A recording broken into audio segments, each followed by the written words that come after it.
I think it's important to understand that when we look at Jordan, for example, we look at 6 finals, 6 MVPs, unblemished in that championship round, never allowing a Game 7 to take place. We've seen in one pressurized moment after another where he answered the call. Mm-hmm. We look at Kobe. He's a 5-time champion.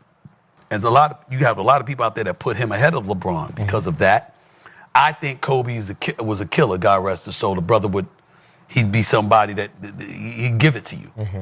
And not to say that he didn't play defense, because obviously, in his prime, he was an elite defender. The flip side to it, however, is that when you're playing with Shaq and the rest of the crew, and then ultimately Gasol and Bynum and the rest of the crew, mm-hmm. you had a crew. When you struggled, you really, really struggled. Mm-hmm. That was never LeBron. See, when you look at LeBron took that team to the finals, and then you get swept by San Antonio. But you saw what he did. Right.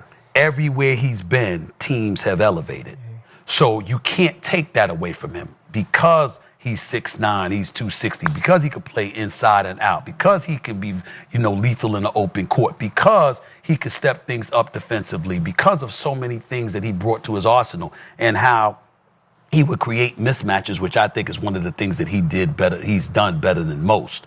You look at him along with the 4 championships and what have you, and you say you can't take that away from him, because as bad as the Lakers were as they descended, mm-hmm. right, in Kobe's final few years there, would that have ever happened with LeBron? The answer is no.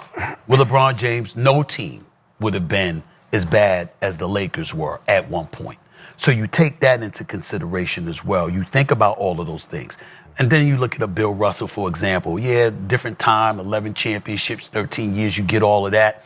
But in the same breath, he was a defender and a rebounder, but far from an offensive juggernaut. You look at a guy like Wilt Chamberlain, arguably the most unstoppable big man in the history of basketball. But I'm looking at your number one nemesis, which was Bill Russell, and he outnumbered you 11-2 in titles.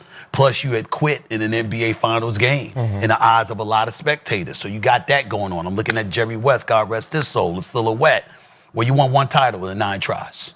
You see what I'm saying? I'm looking at that. I'm looking at Tim Duncan, the 5 titles. Yeah, but it was Popovich. Yeah, you Manu Ginobili and Tony Parker and the crew.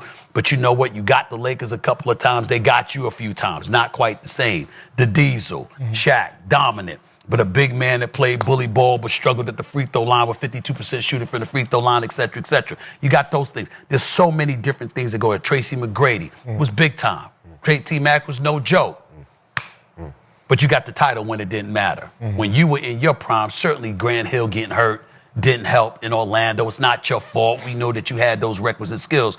But what will forever be held against them was not only the absence of titles, but you were up 3-1 on Detroit. And basically said the series was over. And Chauncey and them brothers came back on you. I'm just saying.